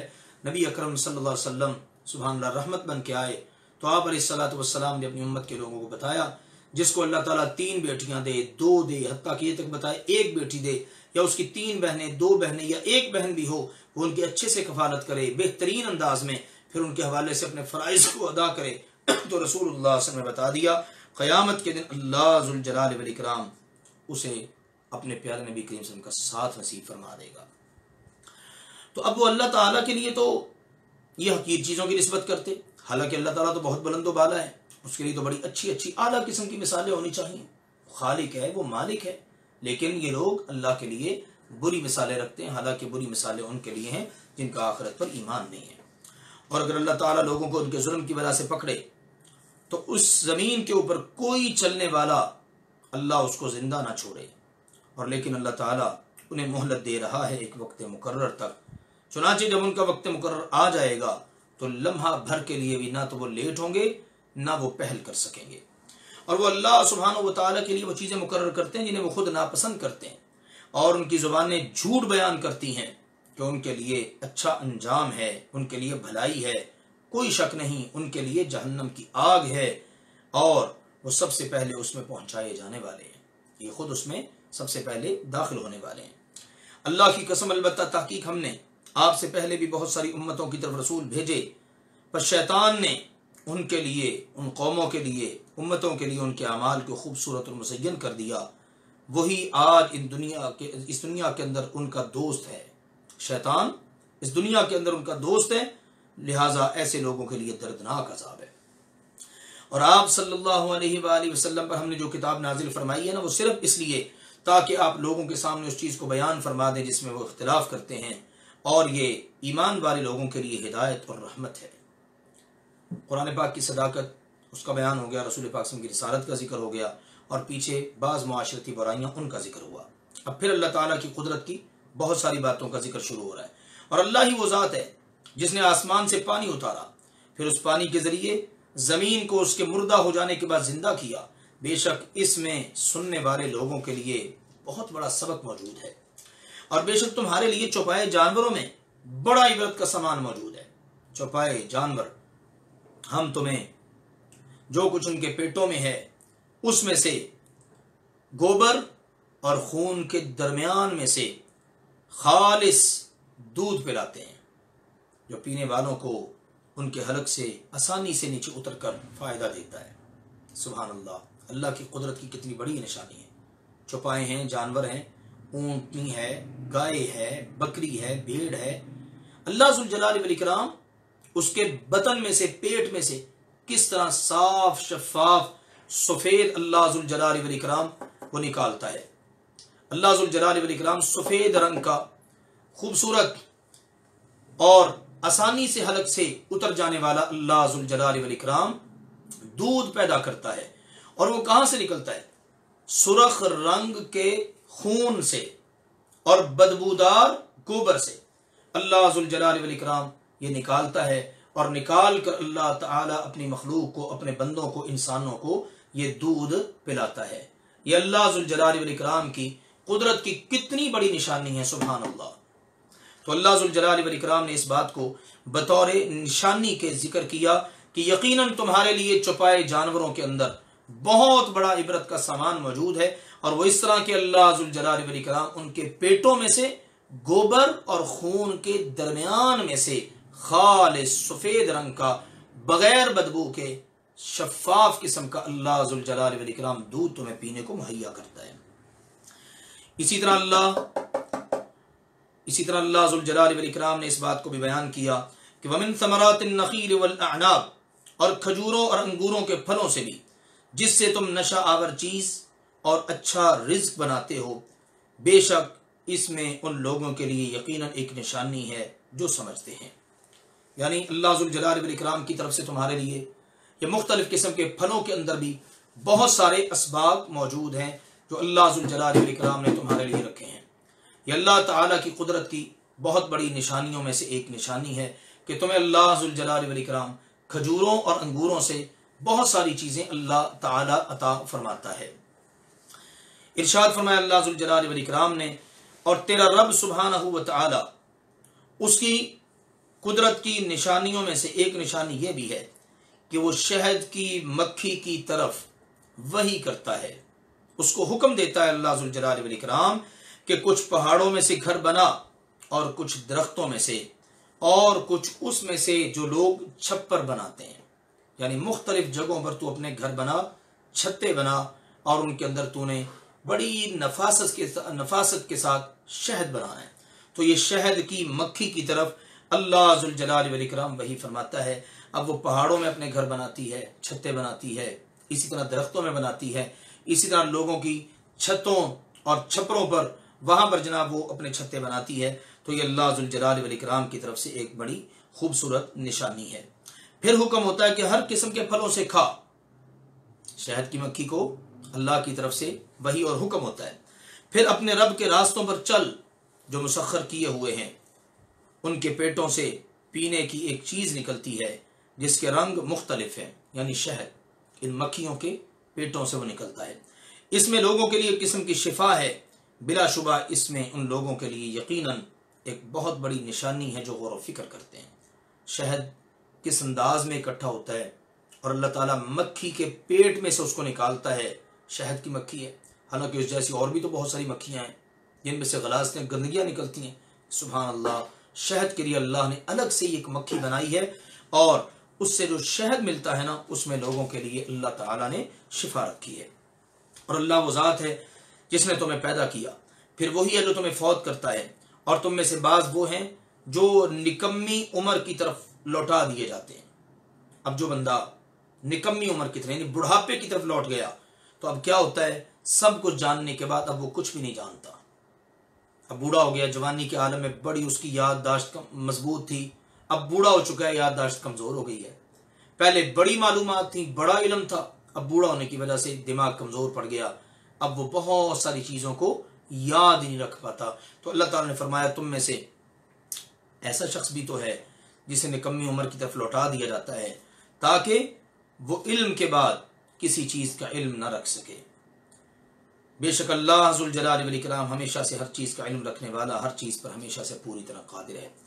اور اللہ ہی ہے جس نے تمہارے بعض کو بعض پر رزق میں فضیلت اور برتری عطا کی ہے، کسی کو زیادہ دیا، کسی کو کم. فرمایا فَمَا الَّذِينَ فُضِّلُوا بِرَادِّ رِزْقِهِمْ عَلَى مَا مَلَكَتْ أَيْمَانُهُمْ، پس وہ لوگ جنہیں فوقیت دی گئی ہے کسی صورت اپنا رزق ان غلاموں پر لوٹانے والے نہیں جن کے مالک ان کے دائیں ہاتھ ہیں کہ وہ اس میں برابر ہو جائیں، تو کیا وہ اللہ کی نعمت کا انکار کرتے ہیں؟ یعنی ایک انسان جس کو اللہ نے زیادہ مال دیا ہے اور اس کی ماتحتی کے اندر کئی غلام، نوکر، چاکر کام کر رہے ہیں اور اس سے تنخواہ لیتے ہیں، کیا ایسا کبھی ہو سکتا ہے کہ یہ مالک ان کو اپنے برابر کر لے، ان کو اتنا مال دے دے کہ کہے چلو ہم سارے کے سارے برابر ہو جاتے ہیں؟ جب ایک انسان ہو کر اپنے جیسے انسان کو رزق کے اندر اپنے برابر لانے کے لیے تیار نہیں ہے تو اللہ ذوالجلال والاکرام کا اس کی مخلوق میں سے کسی کو برابر کیسے بناتے ہیں؟ اللہ نے ایک چیز تمہیں دی ہے اور اس میں تم اپنا کسی کو شریک بنانے کے لیے تیار نہیں ہو، تو اللہ ذوالجلال والاکرام کہ جس کا کائنات میں کوئی شریک ہی نہیں ہے اور اس جیسا کائنات میں کوئی ہے ہی نہیں، تو اس اللہ ذوالجلال والاکرام کو کوئی شریک کیسے بن سکتا ہے؟ بڑا زبردست سوال اللہ ذوالجلال والاکرام نے انسانوں کے سامنے پیش کر دیا ہے. اس سے بڑے بڑے مذاہب والوں کی، کمیونسٹوں وغیرہ کی، سوشلزم وغیرہ، یہ مختلف نظریات کے حامل لوگ، ان کا رد ہو جاتا ہے. دنیا کے اندر جو اس چیز کے دعوے دار ہیں کہ جناب سب کے پاس دولت ایک جیسی ہونی چاہیے، اللہ ذوالجلال والاکرام نے ان لفظوں میں ان کا رد فرما دیا کہ ایسا ممکن ہی نہیں ہے. یہ سب کام کرنے والی ذات اللہ کی ہے، کسی کو زیادہ رزق دیا، کسی کو کم، لیکن اس میں سے نکلنے والا سبق اس کو تم سمجھنے کی کوشش کرو. اور اللہ تعالیٰ وہ ذات ہے جس نے تمہارے لیے تمہاری جانوں میں سے جوڑے بنا دیے، مردوں کے لیے ان کی بیویاں، عورتوں کے لیے ان کے شوہر. اور اللہ ذوالجلال والاکرام وہ ذات ہے جس نے تمہارے لیے تمہاری بیویوں سے بیٹے تمہیں عطا کیے اور پوتے بنائے، اور تمہیں پاکیزہ چیزوں کی صورت میں رزق عطا کیا، کیا پھر بھی یہ لوگ باطل پر ایمان رکھتے ہیں اور اللہ کی نعمتوں کا انکار کیے جا رہے ہیں، اللہ کی نعمتوں کی ناشکری کیے جا رہے ہیں، اور اللہ ذوالجلال والاکرام کو چھوڑ کر ایسوں کی عبادت کرتے ہیں جو ان کے لیے آسمانوں میں اور زمین میں ایک چیز کے رزق کی بھی نہ ملکیت رکھتے ہیں نہ ان کے اندر طاقت ہے۔ اب اس سے بڑھ کر کیسے اللہ تعالیٰ کی وحدانیت کو، توحید کو بیان کیا جائے اور شرک کا رد کیا جائے؟ ان اللہ کو چھوڑ کر یہ ان کی عبادت کرتے ہیں جو ان کے لیے ایک چیز کا بھی اختیار نہیں رکھتے، نہ آسمانوں میں نہ رزق میں کہ ان کو دے سکیں، ان کے اندر اتنی طاقت ہی نہیں ہے، ان کے اندر اس کی استطاعت ہی نہیں، ایک ذرے کا بھی کائنات میں اللہ کے علاوہ کوئی مالک ہی نہیں ہے۔ بس اللہ کے لیے مثالیں بیان نہ کرو، بے شک اللہ تعالیٰ سب جانتا ہے اور تم کچھ بھی نہیں جانتے۔ اللہ تعالیٰ تمہارے سامنے ایک مثال بیان کرتا ہے، ایک غلام ہے جو کسی کی ملکیت ہے، کسی چیز پر قدرت نہیں رکھتا، اور وہ شخص جسے ہم نے اپنی طرف سے اچھا رزق دیا ہے تو وہ اس میں سے پوشیدہ اور کھلم کھلا خرچ کرتا ہے، کیا وہ برابر ہیں؟ ایک بندہ غلام ہے، کسی چیز کی وہ طاقت نہیں رکھتا، اس کے بس میں ہی کچھ نہیں ہے، اور دوسرا اس کے مقابلے میں وہ شخص ہے جس کو اللہ نے وافر رزق دیا ہے، وہ جناب جیسے چاہتا ہے علل اعلان بھی خرچ کرتا ہے، چھپ کر بھی خرچ کرتا ہے، دن رات خرچ کر رہا ہے۔ کیا یہ دونوں قسم کے لوگ برابر ہو سکتے ہیں؟ بالکل بھی نہیں۔ تمام تعریفیں اللہ ہی کے لیے ہیں، بلکہ ان میں سے اکثر لوگ جانتے نہیں۔ چلو ایک اور انداز میں سمجھو، اور اللہ تعالیٰ نے ایک اور مثال بیان کی ہے کہ دو آدمی ہیں، ان میں سے ایک جو ہے نا وہ بالکل گونگا ہے، گونگا، کسی چیز پر قدرت نہیں رکھتا، بات تک نہیں بیچارہ کر سکتا، اور وہ اپنے مالک پر بلکہ بوجھ بنا ہوا ہے۔ اس کا مالک اسے جہاں بھی بھیجتا ہے کبھی وہ خیر لے کر نہیں آتا، ہمیشہ جناب اس نے شر ہی لے کر آنا ہے، نقصان ہی کرنا ہے۔ کیا اللہ ذوالجلال والاکرام نے فرمایا وہ شخص اور اس کے مقابلے میں وہ جو عدل کا حکم دیتا ہے یہ برابر ہو سکتے ہیں؟ اور وہ ہے بھی صراط مستقیم پر۔ ایک بندہ عدل کی باتیں کرتا ہے، عدل کا حکم دیتا ہے، لوگوں کو بتاتا ہے کہ نیکی کرو، خود صراط مستقیم پر چل رہا ہے، اور اس کے مقابلے میں وہ جو گونگا بہرا بالکل بیچارہ، اس کو ہوش ہی کوئی نہیں، وہ کوئی خیر لاتا ہی نہیں ہے، یہ دونوں برابر نہیں ہو سکتے۔ سنو، آسمان اور زمین کا غیب اللہ ہی کے لیے ہے، اور قیامت کا معاملہ وہ تو پلک جھپکنے کے برابر ہے، بلکہ اس سے بھی قریب تر۔ قیامت آنے میں کوئی تاخیر نہیں، ادھر آنکھ بند ہوئی کھلی قیامت واقع۔ یہ ہے معاملہ اللہ ذوالجلال والاکرام کے ہاں، اور اللہ ذوالجلال والاکرام بے شک ہر چیز پر ہمیشہ سے پوری طرح قادر ہے۔ اور اللہ وہ ذات ہے جس نے تمہیں تمہاری ماؤں کے بطنوں سے نکالا، تمہاری ماؤں کے بطنوں سے اللہ تمہیں نکال کر اس دنیا میں لے آیا، اور جب تم دنیا میں آئے نا تم کچھ بھی نہیں جانتے تھے، تمہارے علم میں کوئی ہوش ہی کوئی نہیں تھی۔ پھر اللہ ذوالجلال والاکرام ہے جس نے تمہارے کان بنائے، آنکھیں بنائیں، دل بنائے تاکہ تم شکر کرو۔ کیا ان لوگوں نے پرندوں کی طرف نہیں دیکھا جو آسمان کی فضا میں، ہوا میں مسخر ہیں، تیرتے اڑتے چلے جا رہے ہیں، ان کو اللہ تعالی کے علاوہ کوئی بھی نہیں ہے جو تھام سکے۔ سبحان اللہ، پرندے اپنے پروں پر اڑتے ہیں، فضا میں اڑ رہے ہیں، ان کو سنبھالنے والا، تھامنے والا کون ہے؟ اللہ ذوالجلال والاکرام۔ بے شک اس میں بھی ایمان والے لوگوں کے لیے بہت سی نشانیاں موجود ہیں۔ اور اللہ وہ ذات ہے جس نے تمہارے لیے تمہارے گھروں میں سے جائے سکونت کے لیے گھر بنائے۔ بعض گھر ایسے ہیں جن میں سکون ملتا ہے، بعض گھر ایسے ہیں جن میں سکون ہی نہیں ملتا، بندہ سردی گرمی سے بچ نہیں سکتا۔ تو یہ مختلف قسم کے گھر اللہ ذوالجلال والاکرام ہے بنانے والا تمہارے لیے، اور وہ اللہ ذوالجلال والاکرام ہے جس نے تمہارے لیے تمہارے گھروں میں رہنے کی جگہ بنائی، اور تمہارے لیے چوپایوں کی کھالوں سے ایسے گھر بنائے جنہیں تم اپنے کوچ کے دن اور اپنے قیام کے دن ہلکا پھلکا پاتے ہو۔ جیسے خیمے وغیرہ انسان بناتا ہے اور جہاں چاہتا لگا لیتا ہے، رہنا شروع کر دیتا ہے، جب دل کرتا ہے وہاں سے اٹھا لیتا ہے، اور ان کی اونوں سے اور ان کی پشموں سے اور ان کے بالوں سے گھر کا سامان اور ایک وقت تک فائدہ اٹھانے کی چیزیں بنائی۔ یہ اللہ تعالیٰ کی طرف سے انسان کے لیے کتنے بڑے بڑے انعامات ہیں۔ جانوروں کی اون سے، جانوروں کی کھالوں سے، ان کی جناب پشموں سے اور ان سے ملنے والی دیگر اشیاء سے انسان کتنی کتنی چیزیں بنا لیتا ہے، گھر کی اشیاء بنا لیتا ہے، کپڑے بناتا ہے جناب، اور اسی طرح سے جناب برتن بنا لیتا ہے، مشکیزیں بنا لیتا ہے، بہت ساری چیزیں۔ یہ سب بنانے والا انسان ہے، لیکن اس کو یہ قوت طاقت دینے والی ذات اللہ ذوالجلال والاکرام کی ہے۔ اور اللہ ذوالجلال والاکرام وہ ہے جس نے تمہارے لیے ان چیزوں سے جو اس نے پیدا کی سائے بنا دیے، سائے کہ جن کے سایوں میں تم رہتے ہو، تمہارے لیے پہاڑوں میں سے چھپنے کی جگہ بنائیں اور تمہارے لیے کچھ قمیصیں بنائیں جو تمہیں گرمی سے بچاتی ہیں اور کچھ قمیصیں جو تمہیں تمہاری لڑائی میں بچاتی ہیں.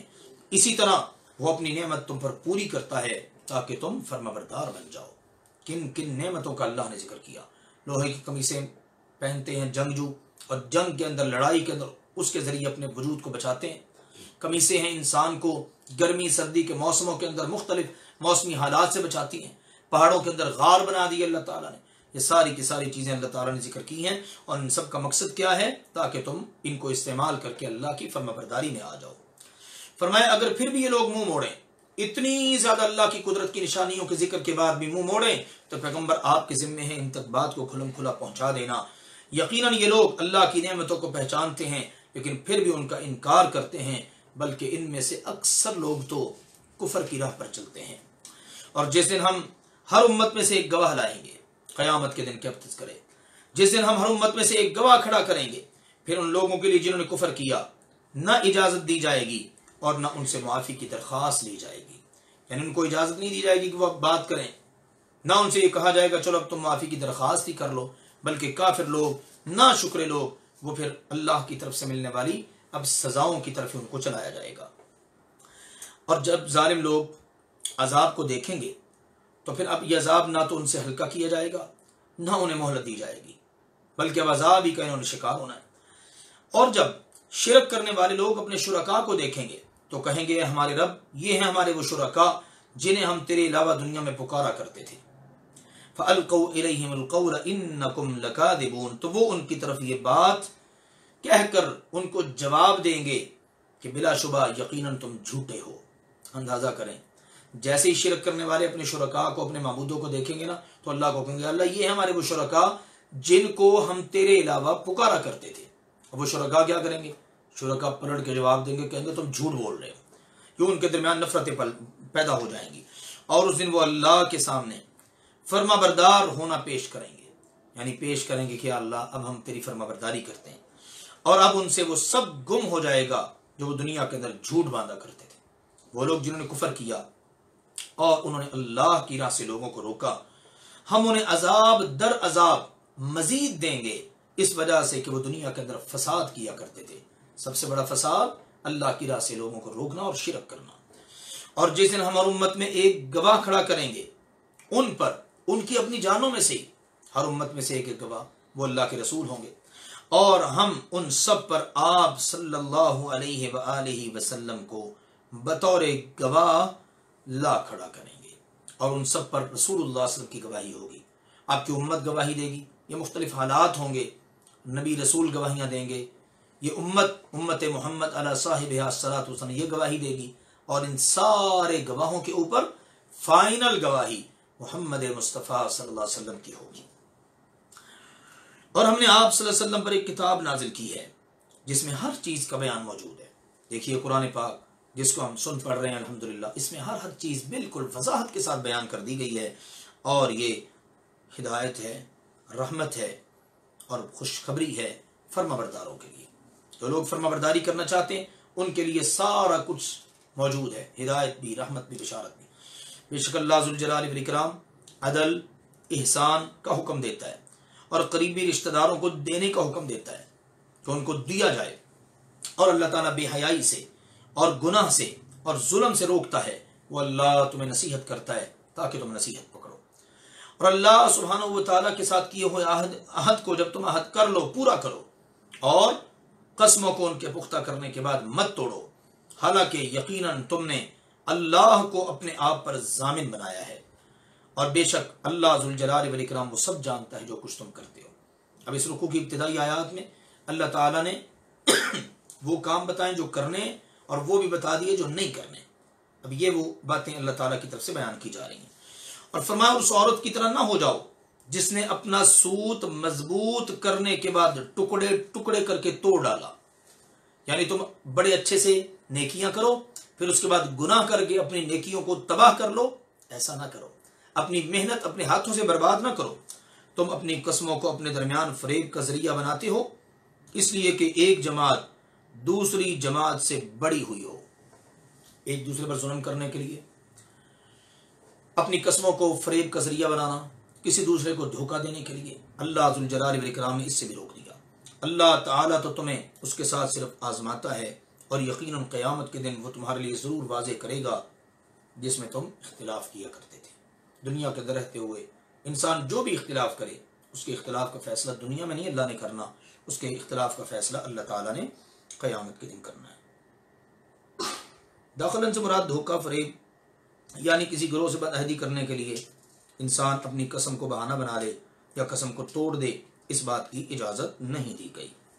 ارشاد فرمایا اللہ ذو الجلال والاکرام نے، اور اگر اللہ چاہتا تو یقیناً تم سب کو ایک ہی امت بنا دیتا، لیکن وہ جسے چاہتا ہے گمراہ کر دیتا ہے اور جسے چاہتا ہے ہدایت عطا فرما دیتا ہے۔ اور یقیناً تم سے اس کے بارے میں ضرور پوچھا جائے گا جو تم کیا کرتے تھے۔ دنیا کے اندر رہتے ہو تم جو کام بھی کرو گے اس کے بارے میں تم سے ضرور سوال کیا جائے گا۔ اور اپنی قسموں کو اپنے درمیان فریب کا ذریعہ نہ بناؤ، ایسا نہ ہو کہ کوئی قدم اپنے جمنے کے بعد پھسل جائے اور تم برائی کا مزہ چکھو، اس کے بدلے جو تم نے اللہ کی راہ سے روکا، اور تمہارے لیے بہت بڑا عذاب ہے۔ یعنی ایسا نہ ہو کہ تمہاری دھوکہ دہی اور بدعہدی دیکھ کر کوئی شخص مرتد ہو جائے۔ یعنی مسلمانوں کو تنبیہ کی جا رہی ہے۔ میں نے عرض کیا نا کہ اس رکو میں اللہ تعالیٰ نے کرنے والے کام اور نہ کرنے والے دونوں بتا دیے، اور ان کے اللہ تعالیٰ نے جو پائے جانے والے نقصانات ہیں وہ بھی ذکر کر دیے۔ اب مسلمان بدعہدی کریں اور کوئی بندہ نیا مسلمان ہوا ہو، وہ دیکھ کر مرتد ہو جائے، تو اللہ تعالیٰ نے اس سے روکا ہے کہ پھر تم اس طرح اللہ کی راہ سے روکنے والے شمار ہو جاؤ اور اس کے بدلے میں تمہیں پھر اللہ کے یہاں سزا کا سامنا کرنا پڑے۔ مسلمانوں ایسا بھی نہیں کرنا۔ اور اللہ سبحانہ و تعالیٰ کے عہد کو کم قیمت میں نہ لو، اللہ تعالیٰ کے عہد کو تھوڑی سی قیمت لے کر فروخت نہ کرتے پھرو۔ سنو، جو کچھ اللہ کے پاس ہے وہ تمہارے لیے بہت بہتر ہے اگر تم جانو۔ جو کچھ تمہارے پاس ہے نا وہ ختم ہو جانے والا ہے، اور جو کچھ اللہ کے پاس ہے وہ ہمیشہ باقی رہنے والا ہے۔ اور ضرور بے ضرور ہم ان لوگوں کو بہترین اجر دیں گے، ثواب دیں گے جو لوگ صبر کرتے ہیں۔ صبر کرنے والوں کو ضرور ہم ان کا اجر دیں گے، بلکہ اس سے کہیں اچھا دیں گے جو وہ عمل کرتے ہیں۔ جس شخص نے بھی، مرد ہو یا عورت، نیک عمل کیا، شرط یہ کہ وہ مومن ہو، تو ہم اسے پاکیزہ زندگی عطا کریں گے۔ دنیا کے اندر پرسکون زندگی گزارے گا، آخرت بھی بڑی بہترین ہو جائے گی، اور ہم انہیں ان کا اجر ضرور دیں گے، بدلہ ضرور عطا کریں گے، بلکہ اس سے کہیں اچھا عطا کریں گے جو وہ عمل کرتے ہیں۔ اللہ ہم سب کو بھی انہی میں شامل فرما لے۔ پھر جب آپ صلی اللہ علیہ وسلم قرآن پڑھیں تو شیطان مردود سے اللہ کی پناہ طلب کر لیں۔ یہاں سے معلوم ہوا کہ جب بھی قرآن پڑھنا ہے نا تو اعوذ باللہ من الشیطان الرجیم ضرور پڑھنی چاہیے۔ ہاں، اگر بسم اللہ لکھی ہوئی ہو پڑھ لیں، نہ لکھی ہوئی ہو تو آپ کی مرضی ہے، پڑھ لیں تو بھی ٹھیک ہے، نہ پڑھیں تو بھی ٹھیک ہے، لیکن اعوذ باللہ لازماً پڑھنی ہے جب بھی قرآن پڑھنا ہے۔ بے شک حقیقت یہ ہے کہ اس شیطان کا ان لوگوں پر کوئی غلبہ نہیں جو ایمان لائے اور صرف اپنے رب پر بھروسہ کرتے ہیں۔ شیطان کے غلبے سے اگر بچنا چاہتے ہیں نا تو ایمان اور توکل۔ اللہ نے فرمایا اس کا غلبہ تو صرف ان لوگوں پر ہے جو اس سے دوستی رکھتے ہیں اور جو اس کی وجہ سے شریک بنانے والے ہیں۔ شیطان سے جن کی دوستی ہو گئی، اللہ کے ساتھ جنہوں نے شرک کرنا شروع کر دیا نا، شیطان اب ان پر غلبہ پا لیتا ہے۔ اور جب ہم کوئی آیت کسی دوسری آیت کی جگہ بدل کر لاتے ہیں اور اللہ تعالیٰ زیادہ جاننے والا ہے جو وہ نازل کرتا ہے، تو وہ کہتے ہیں تو گھڑ کر لانے والا ہے، بلکہ ان میں سے اکثر کو پتہ ہی نہیں ہے۔ اللہ تعالیٰ نے پہلے ایک آیت نازل کر دی، پھر اللہ ذو الجلال والاکرام اس کو منسوخ کر کے اللہ دوسری آیت نازل کر دیتا ہے، جیسا کہ ہم نے سورۃ البقرہ میں بھی پڑھا۔ تو اب جب یہ آیات اللہ تعالیٰ ایک کی جگہ پہ دوسری نازل فرماتا ہے نا، تو کافر لوگ کہتے تو نے تو اپنے پاس سے گھڑ لیا ہے معاذ اللہ، اگر تو نے گھڑا نہیں ہے تو پہلے کو تو نے کیوں بدلا ہے؟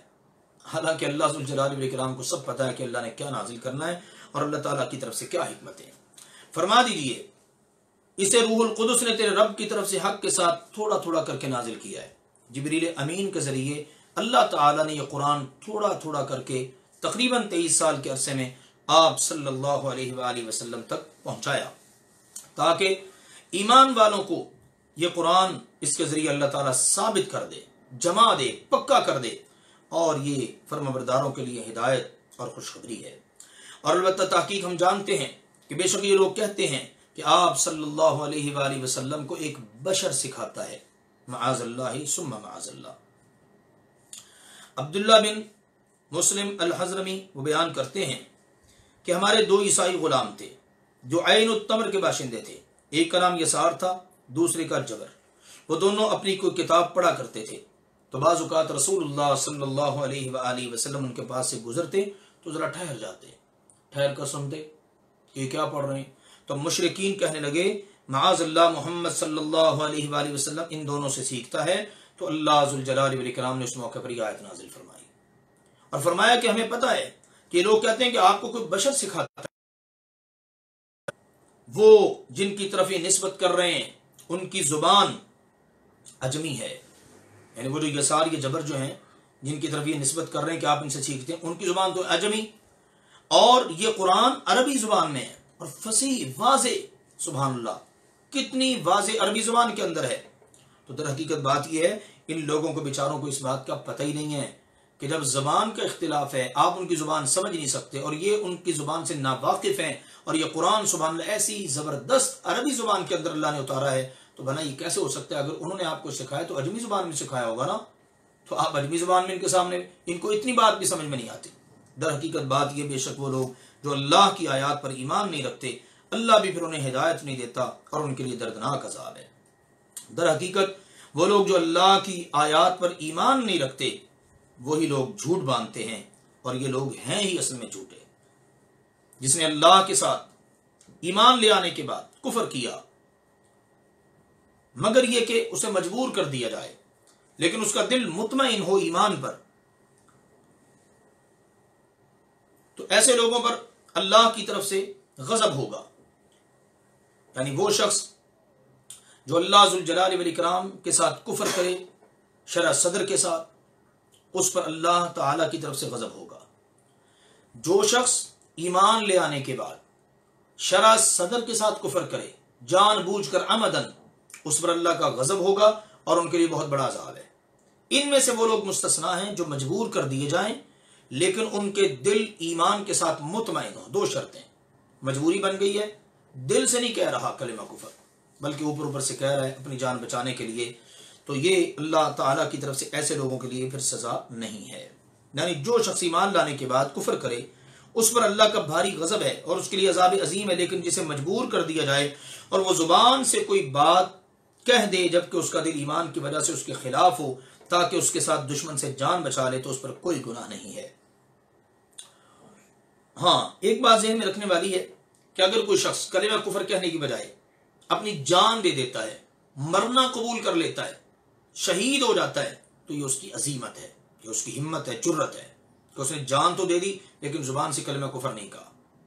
اور ایک شخص وہ ہے جو بیچارہ مشکلات، مظالم، ظلم و ستم برداشت نہیں کر پا رہا اور اپنی زبان سے کوئی کلمہ کفر کہہ دیتا اپنی جان بچانے کے لیے، لیکن دل سے ایمان پر پکا ہے، تو اللہ تعالیٰ کیا اس کی پکڑ نہیں ہوگی۔ جیسے آج کل ہمارے معاشروں کے اندر بہت ساری چیزیں پائی جاتی ہیں، تو لہٰذا ایسے حالات کے اندر جان بچانے کے لیے اگر کبھی کوئی کلمہ کفر کہنا پڑ جاتا ہے تو بندہ دل سے مطمئن ہو ایمان پر، تو انشاءاللہ تعالیٰ اللہ کے ہاں اللہ کے عذاب سے بچ جائے گا۔ اللہ نے فرمایا یہ اس لیے کہ انہوں نے دنیا کی زندگی کو آخرت کے مقابلے میں محبوب رکھا، اور اس لیے کہ اللہ کافروں کو ہدایت نہیں دیا کرتا۔ یہی وہ لوگ ہیں جن کے دلوں اور ان کے کانوں اور ان کی آنکھوں پر اللہ نے مہر لگا دی، اور یہی لوگ بالکل غافل اور بے خبر ہیں۔ کوئی شک نہیں کہ بے شک یہی لوگ آخرت میں خسارہ پانے والے ہیں۔ بے شک آپ کا رب سبحانہ و تعالی ان لوگوں کو جنہوں نے ہجرت کی اس کے بعد کہ انہیں فتنے میں مبتلا کیا، آزمائشوں سے گزرے، آخر کار انہوں نے ہجرت کی، پھر انہوں نے جہاد کیا اور صبر کیا، بے شک آپ کا رب سبحانہ و تعالی اس سب کے بعد بہت بخشنے والا، بڑا رحم کرنے والا ہے۔ اللہ تعالیٰ ان کو معاف کرے گا، بخشے گا، رحمت فرمائے گا، جنتوں میں داخل کرے گا۔ جس دن ہر جان اللہ ذوالجلال والاکرام کی بارگاہ میں آئے گی، ہر شخص آئے گا، اس حال میں آئے گا کہ اپنی طرف سے جھگڑ رہا ہوگا، اور ہر شخص کو پورا بدلہ دیا جائے گا جو اس نے کیا ہوگا، اور ان پر ظلم نہیں کیا جائے گا۔ قیامت کے دن ہر کوئی اپنی طرف سے جھگڑے گا اپنے آپ کو بچانے کے لیے، لیکن اللہ تعالیٰ نے صاف کہہ دیا جس نے دنیا میں جو کیا نا اس کا پورا بدلہ ملے گا، ظلم نہیں کیا جائے گا۔ اور اللہ ذوالجلال والاکرام نے ایک بستی کی مثال بیان کی جو امن والی، اطمینان والی، اس کے پاس اس کا رزق کھلا ہر جگہ سے آتا تھا، تو اس نے اللہ کی نعمتوں کی ناشکری کی تو اللہ نے اسے بھوک اور خوف کا لباس پہنا دیا اس کے کرتے تھے۔ اللہ اکبر۔ یہ ایک بستی کے اللہ ذوالجلال والاکرام نے مثال بیان کی ہے۔ یہ مختلف بستیوں کا ذکر بھی ہو سکتا ہے، قوم عاد، قوم سمود وغیرہ، فرعون اور ان کی بستیاں۔ مکہ کا بھی ذکر ہو سکتا ہے کہ ان کو باہر سے کوئی دشمن کا کوئی ڈر خوف نہیں، اور اندر ہر قسم کا اللہ نے رزق دے رکھا ہے، لیکن جب انہوں نے نافرمانی کی نا، قادر تو اللہ ہے نا، تو اللہ ذوالجلال والاکرام نے ان کو پھر یوں سزائیں دی کہ ان کا جو امن تھا وہ خوف میں بدل گیا، اور جو ان کی مال کی اور ہر چیز کی فراوانی تھی بھوک میں بدل گئی۔ اور البتہ تحقیق ان کے پاس انہی میں سے ایک عظیم المرتبت رسول آئے، تو انہوں نے اس رسول کی تکذیب کر دی، تو انہیں عذاب نے آ لیا جبکہ وہ ظالم تھے، ٹھیک ہے نا۔ تو اللہ تعالیٰ کی طرف سے یہ ان پر گرفت آئی۔ مکہ والوں پر بھی عذاب آیا۔ اللہ کے نبی کریم صلی اللہ علیہ وسلم پر دعا کی تھی نا ان سے کہ اللہم سبعا کسبع یوسف، یا اللہ انہوں نے مجھے بڑا ستایا، بڑا تنگ کیا، بڑی تکلیفیں دے رہے ہیں، ان پر بھی یوسف علیہ السلام کے 7 سالوں جیسا قحط نازل کر دے۔ اللہ، تو انہیں ایسی قحط سالی نے آپ پکڑا جس نے ہر چیز کو تباہ و برباد کر دیا، یہاں تک کہ وہ چمڑے، مردار اور لاشیں بھی کھا گئے۔ بھوک کی وہ شدت تھی کہ ان میں سے کوئی آسمان کی طرف دیکھتا تو اسے دھواں نظر آتا تھا۔ تو یوں اللہ تعالیٰ نے مکہ والوں پر بھی عذاب نازل کیا ہے۔ تو یہاں سے اس بستی سے مراد مکہ کی بستی بھی ہو سکتی ہے کہ ان کے پاس رسول اللہ صلی اللہ علیہ وسلم آئے اللہ کی طرف سے رحمت بن کر، لیکن انہوں نے رسول پاک کی تکذیب کی، تو اللہ تعالیٰ نے ان کے ظلم کی وجہ سے ان کو پکڑ لیا۔ حکم ہوا اللہ کی طرف سے کھاؤ اس میں سے جو اللہ نے تمہیں رزق دیا، حلال پاکیزہ، اور اللہ کی نعمت کا شکر ادا کرو اگر تم صرف اسی کی عبادت کرتے ہو۔ در حقیقت اللہ تعالیٰ نے تم پر مردار، خون، بہتا ہوا خون، خنزیر کا گوشت اور جو چیز بھی اللہ ذوالجلال والاکرام کے علاوہ کسی اور کے نام کی مشہور کر دی جائے، ان کو حرام کر دیا ہے۔ بس جو شخص مجبور کر دیا جائے لیکن نہ تو سرکش ہو نہ حد سے گزرنے والا ہو، تو یقیناً اللہ تعالیٰ بہت بخشنے والا، بہت مہربان ہے۔ اور اس کی وجہ سے جو تمہاری زبانیں جھوٹ کہتی ہیں، مت کہو کہ یہ حلال اور یہ حرام، اپنی طرف سے نہ کہتے میرے جھوٹ بنا کر یہ حلال ہے یہ حرام ہے۔ یہ حلال حرام کا اختیار صرف اللہ کے پاس ہے، تاکہ تم اللہ پر جھوٹ باندھو۔ بے شک جو لوگ اللہ پر جھوٹ باندھتے ہیں وہ کبھی کامیاب نہیں ہو سکتے، بہت تھوڑا سا فائدہ ہے، پھر ان کے لیے دردناک عذاب ہے۔ اور وہ لوگ جو یہودی ہوئے ان پر ہم نے حرام کر دیا وہ کچھ جو ہم نے اس سے پہلے آپ صلی اللہ علیہ وسلم پر بیان کیا ہے۔ اس سے پہلے بیان ہو چکا ہے کہ اللہ تعالیٰ نے جب مسلمانوں پر حرام کردہ چیزوں، مردار اور خون وغیرہ کا ذکر فرمایا، تو اس کے بعد یہودیوں پر ان چیزوں کے حرام کرنے کا ذکر کیا ہے جن کا ذکر پہلے سورۃ النساء اور سورہ انعام ان میں ہو چکا ہے۔ سورہ نساء کی آیت نمبر 160 میں اور سورہ انعام کی آیت نمبر 146 میں کہ اللہ تعالیٰ کی طرف سے بعض پاکیزہ چیزیں بھی وقتی طور پر حرام کر دی گئیں۔ اللہ نے فرمایا ہم نے ان پر کوئی ظلم نہیں کیا بلکہ وہ خود اپنی جانوں پر ظلم کیا کرتے تھے۔ پھر بے شک آپ کا رب سبحانہ و تعالی ان لوگوں کو کہ جو جہالت کی وجہ سے برے عمل کر بیٹھتے ہیں پھر اس کے بعد توبہ کر لیتے ہیں اور اپنی اصلاح کر لیتے ہیں، تو یقیناً آپ کا رب اس سب کے بعد بہت بخشنے والا ہے، بہت رحم کرنے والا ہے۔ ان لوگوں کو بھی اللہ تعالیٰ بخش دے گا، معاف کر دے گا۔ بے شک ابراہیم علیہ السلام ایک امت تھے، اللہ کے فرما بردار، یکسو۔ اب پہلے ان ساری چیزوں کو ذکر کرنے کے بعد اب آخر میں اللہ تعالیٰ نے ایک نمونہ ذکر کیا ہے، اور وہ نمونہ ابراہیم علیہ السلام کا۔ فرمایا وہ مشرکوں میں سے نہیں تھے، اللہ کی نعمتوں کا شکر کرنے والے۔ اللہ نے ان کو چن لیا اور صراط مستقیم پر ان کو گامزن کر دیا۔ اللہ نے فرمایا ہم نے دنیا میں بھی ان کو خیر و بھلائی عطا کی اور یقیناً آخرت میں بھی وہ نیکوں میں سے ہوں گے۔ پھر ہم نے آپ صلی اللہ علیہ وسلم کی طرف بھی وحی کی کہ آپ بھی ملت ابراہیم پر چلتے رہیے، یکسو ہو کر، یا اس ابراہیم کی ملت پر جو یکسو تھے اور وہ مشرکوں میں سے نہیں تھے۔ یہ ہے نمونہ، یہ ہے کرنے والے کام جن کی وجہ سے اللہ کی طرف سے رحمتیں اترتی ہیں، اللہ کی رضا ملتی ہے۔ پیچھے جو بیان ہوئی ہیں اللہ تعالیٰ نے سب سے منع کر دیا، اور اب یہاں پر بطور نمونہ ذکر کیا ہے جو کام ابراہیم علیہ السلام کرتے تھے تمہیں بھی وہی کرنے چاہیے۔ در حقیقت ہفتے کا دن تو صرف ان لوگوں پر مقرر کیا گیا جنہوں نے اس میں اختلاف کیا۔ یہودیوں کا جو ہفتے کا دن مشہور ہے کہ ہفتے کے دن ان کو شکار سے روکا گیا تھا، اس کا ذکر ہے۔ اور بے شک آپ کا رب ان کے درمیان قیامت کے دن یقیناً اس بات کا فیصلہ کر دے گا جس میں وہ اختلاف کیا کرتے تھے۔ یعنی ہفتے کے دن کی تعظیم جیسے ملت اسلام میں نہیں ہے، ابراہیم علیہ السلام کی شریعت میں بھی نہیں تھی، یہ صرف یہودیوں کے لیے تھوڑے وقت کے لیے اس کی تعظیم اللہ کی طرف سے مقرر کی گئی تھی۔ فرمایا اللہ ذوالجلال والاکرام نے اپنے رب سبحانہ و تعالیٰ کی راہ کی طرف دعوت دیتے رہیے حکمت کے ساتھ اور اچھی نصیحت کر کے، اور اگر کبھی ان کے ساتھ مجادلہ بحث مباحثہ کرنا پڑے نا تو بڑے ہی عمدہ اور احسن انداز میں ان کے ساتھ آپ نے بحث کرنی ہے۔